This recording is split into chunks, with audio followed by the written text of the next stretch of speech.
The Bear is one of the greatest things you can be watching right now, and they just dropped a surprise episode out of the blue. An episode that fans of the show will love, but can also be enjoyed as just a film on its own. If you don't know the characters Richie and Mikey and Carmi and Sydney and the Bear, that's okay. This works as an hour-long film about two men from Chicago visiting a small town to deliver a package. We see their friendship, their distinct personalities that play off of each other, sometimes smoothly, other times not so much. At its core, we are exploring the topic of mental health in men, making this a very important story to be told today, where depression rates are only growing and men don't seem to be improving. A film that begs us to acknowledge the signs along the way before it's too late. On today's episode of Themes on the Screen, Gary. Richie leaves his wife, who's pregnant and anticipating labor very soon, to meet Mikey outside. Off the bat, we learn that these are two man-children. Richie uses his fingers to look like a pee-pee, and then Mikey gets mad at how he closes the glove box. Now, the Bear show starts off with Mikey already dead from a self-inflicted gunshot, so seeing him is a rare occurrence, only in some sparse flashbacks, and other special episodes. Richie, however, has been in the show since the very beginning, and has changed a lot. He's arguably the character with the most development, at least in terms of observable attitude. But this is old Richie. He's happy, but in an odd way. He lacks confidence and is clearly fragile. He hangs with Mikey because he gets him. They get each other. They're going on a road trip to deliver a mysterious package for Mikey's uncle. Before they can hit the road, however, Mikey stops in a neighborhood to move a woman's trash can. An act of generosity that is in line with Mikey and is here to tell us that this was likely always a part of him. He's a very compassionate person. This episode is mainly here to show us Mikey completely and honestly. Starting the jaunt to Gary, Indiana, Richie says something important. To find that this is maybe a potentially transformative day. This kicks off a motif carried throughout, emphasizing this day. This day is important to these characters. This motif also explains to us what this episode is in context to Richie's mindset about Mikey, which becomes clear in the end. Seeing their friendship like this is very comforting to watch. Mikey is unstable, he gets upset about little things easily, but Richie knows how to calm him down. In Gary, we get into the slice of lifestyle the Bear is known and loved for. It's scenes like these that set the Bear apart. Well-written, acted, naturalistic dialogue to create a homey feel. The setting of the small town also takes us out of the busy Chicago streets, once again setting this day apart in Richie's mind. A super cute detail is that Mikey's the one that comes up with what would eventually become the name of Richie's daughter. This comforting tone is washed away when Mikey sees a basketball court with some local kids playing and decides to join in. This is the moment you see how unstable Mikey is around other people. We know from the show that he's a drug addict, but if you didn't know that, this scene tells you. He's intensely jovial in an incredibly off-putting way. If you have ever lived or been around a drug addict, then this mood is familiar to you. Yo, keep the f***ing door shut. Do not let him get behind you. It's this motherfucker. All right, I tell you what, they breed him soft out here in Indiana, huh? Huh? It's the 80s, huh? It ain't the 80s. It ain't the 80s. I honestly find it scary. It feels at any moment he will switch up and the fake anger will become real. It's an amazing performance from Jon Bernthal. Mikey has a haunting presence this entire episode, and he goes through an insane range of mental states with the character. He gets upset with everyone but himself during the game. He's trying to play and coach people and talk smack, plus he's playing in jeans. You now see Mikey as the unstable, manic force that he often is. Does Richie notice this? Actually, he plays along with it. Their relationship works as well as it does because Richie is immature and Mikey is manic. Neither is in a good place mentally to correct the other. After the game, the boys get some drugs and get high, waiting for the call from the pickup person to deliver the package. In the car, Richie sees a sign. He sees it as it is, the universe telling him something. Mikey doesn't want to be in the bar, so he goes in alone, before once again remarking on the day. You're gonna remember this day. And then, that's a fucking sign! Ironically, following one sign makes him miss another. Mikey sits alone in the car, either crying or on the verge of. Either way, he's only allowing himself to be raw and emotional when he's alone. A woman named Sherry from inside the bar comes out to convince Mikey to come inside. In the bar, Richie is playing a game with the local folk where they tell a story and everyone guesses if it's real or fake. Richie sucks at the game, starting with a story that is obviously fake, and then tries again with a story that is obviously real. He tells a story that ends with him soiling himself, using verbiage that will come back later. We see Mikey admire Richie as he tells this story, the last moment of love between these two, seen in this episode. Sherry talks with Mikey alone, where we get another mention of signs. Sherry said she would name me Gary if I was a boy, so I saw the sign and I was like, all right, Ma. This isn't a coincidence. There is an overall air of suspicion throughout the episode, an eeriness. The opening shot is of a wasteland, setting the mood. It shows up again before Mikey's meltdown. It could symbolize depression, this land of burnt nothing clouding over the whole road trip. It's never really seen by the characters, but it's there for us, the audience. We know and see that Mikey is depressed, but Richie doesn't. There's also the episode's visual style.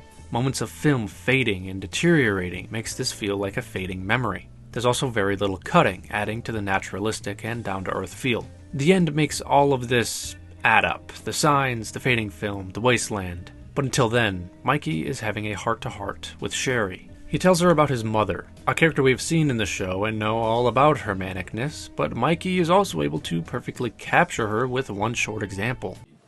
She'd like come in my room in the middle of the night, you know, and she'd like scratch my back, and she had like the longest nails, and she just, you know, and she used to walk me through my day, you know, like it would make me feel like, I don't know, like it would just make me feel so relaxed. Yeah, yeah. It was great. And I remember there was just one time I was like, hey Ma,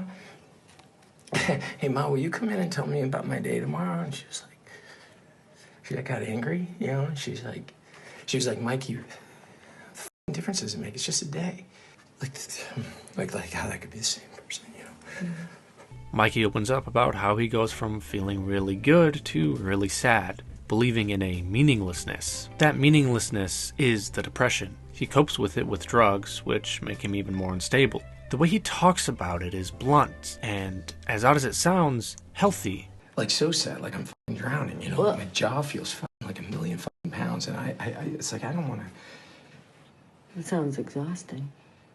It's okay to talk about the emptiness. The tragedy here is that he's telling a stranger and not his best friend or close family. He's opening up to someone he will never see again, likely doing that on purpose, knowing that this person will not be a part of his life, so he feels comfortable telling her everything because there will be zero consequences. There's something blocking men from talking. It's likely many things that differ from person to person, but either way it's a wall. A wall that men need to find a way around or destroy it. Is that easy? No, but it needs to happen, because the sad truth is that your closest friends and family might not see whatever signs you are presenting to show that you are not okay. You have to talk.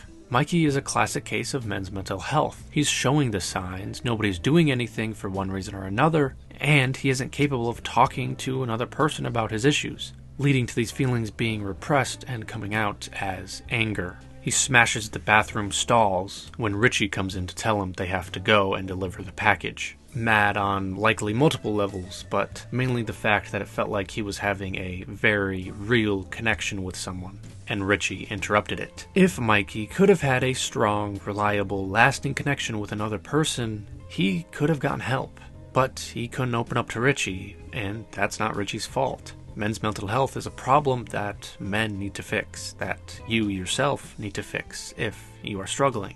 Trust me, talk about it to anyone. It will help. Mikey opening up to Sherry and then freaking out to Richie in the bathroom has awakened something in him. Out in the bar, Mikey and Richie are about to leave when Mikey stops to praise Richie in front of their newfound local friends. The way he starts off by saying, "You're happy," and choking up is not only another sign that something is wrong, but it makes me think that the reason why he doesn't open up to Richie is due to not wanting to bring him down. He genuinely looks up to Richie and his good life. He likely feels he'd be a burden to him with his negative thoughts, a common reason that people with depression use to rationalize their lack of talking. Mikey then has a full-on meltdown, insulting Richie, saying he's going to be a bad father, spitting on him, and using language similar to Richie's story from earlier.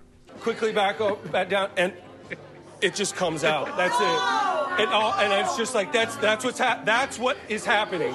His entire life is a fucking bed that he took a shit in the middle of, and he just smears it around. And that's what's beautiful. Look at him. It's beautiful. He's humiliating him to an almost comical degree, being so needlessly harsh out of nowhere. A possible explanation is the fact that Richie interrupted his conversation with Sherry in the bathroom. It's clear that Mikey very rarely opens up, and he found comfort in this woman he just met. Some genuine progress could have been made here, but his time was cut short. This yelling and name-calling, this is Mikey. This is what a mentally unwell drug addict is like. It's devastating to watch, especially knowing the outcome of both of their characters, but it's real. And that's what The Bear is all about. It shows us real people from real situations and backgrounds. It's hard to watch due to how realistic it is, and you feel bad for both of them. It's just a horrible situation. But once again, this is also a gigantic warning sign. He's pushing him away on purpose. Something we've seen Mikey do with other characters. Something people do when depressed, especially with suicidal ideation, as to lessen the blow when or if they go through with suicide. There's this moment near the end of the yelling that sticks out to me. Mikey randomly starts saying, "I love you." Stop. At least you're not lying anymore. Why are you doing this? I love you. Why are you doing this? I love you.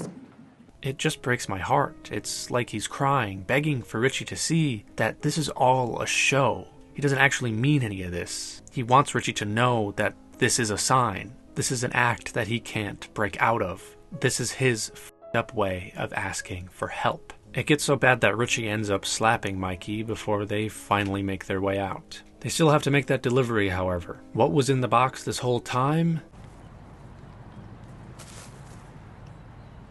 Plastic pump impellers. Nothing important. Richie started the day thinking that box would be the reason he remembers this trip. Instead, it was the signs. The final shot of Mikey has him looking to Richie in the car. Again, it feels like he's screaming with his eyes, trying to communicate that he is not okay. But Richie is too rightfully hurt to notice. Mikey knows he fucked up, but fucked up in a way that he wanted. His self-destructive behavior was a success, and his best friend is now mad. The train acts as a symbolic transition shot of time passing, dropping us into Richie's life after Mikey's suicide. He's looking at the empty passenger seat in his car. He's so wrapped up in thought that somebody behind him has to honk. I believe this whole episode is Richie remembering this day. It's obviously not all through his perspective, but that's why there's fading film spots and constant mention of signs. The universe was trying to tell Richie something. He just couldn't see it. He remembers this day as the day that Mikey's problems were obvious. The signs were there. It was a transformative day after all. On the first watch of this episode, I thought this would be likely right before Mikey's suicide, meaning he pushed away his best friend before killing himself. But that's not the case, since we know that Tiffany is about to have Eva. We know that this is about 4 or 5 years before Mikey's death. So why is Richie reminiscing on this day? Well, I think it was probably the first time Mikey lashed out to him, or possibly the only time. Either way, this day was a sign. By the time The Bear starts in Season 1, it's clear that Richie is very aware of Mikey and his problems. But his reaction in the bar makes it seem like this has never happened before. Richie has never been on the receiving end of Mikey's abuse. It was a day that likely stuck with Richie right after it happened and way before Mikey died. He's thinking about it now, not only realizing all the signs, but it's also just a natural part of losing somebody. If you have somebody in your life that was very close to you, whether family or friends, if they were in your life for so long and you were so close, you're kind of bound to have some negative memories associated with them. Sometimes the people that you love do things that hurt you, and you remember those too. So when they're gone, and you're reminiscing about all the time spent together, you think of those times when they maybe weren't at their best. You might not want to remember them that way, but they were human, and you are human. You have bad days, you do bad things, make mistakes. It's a part of life. Sometimes you look back at those moments, and like Richie, you see that there were signs. Does someone's suicide truly come out of nowhere? The episode ends with Richie driving off. No! his physical well-being being leveled to his current mental state. Shattered. Gary shows us an honest look at men's mental health, the sad reality of it. Men need to talk to those that are there for them, and those that are there for them should also learn to notice the signs and try to communicate with them. Male friendship is often built on not talking about serious things. It's just about having fun, but friends can be the first step in getting professional help if that's what you need. They can lend an ear when it really counts, when your well-being is on the line. Or if you are that friend, look for the signs, the outbursts, the mania. They could be indicators that something deeper is going on with them. Gary is another great episode in the Bears' already impressive stack of great episodes. Truly amazing television. It's an incredibly special episode, and I see why it's separated from the rest of the show. For one, not only do I think it works on its own as a film, but two, I don't really know where it would fit in, because it works so well no matter your knowledge of the show, whether you've seen the whole show 1 or 2 seasons, or if you've just had a friend tell you about the show, because it's a universal issue.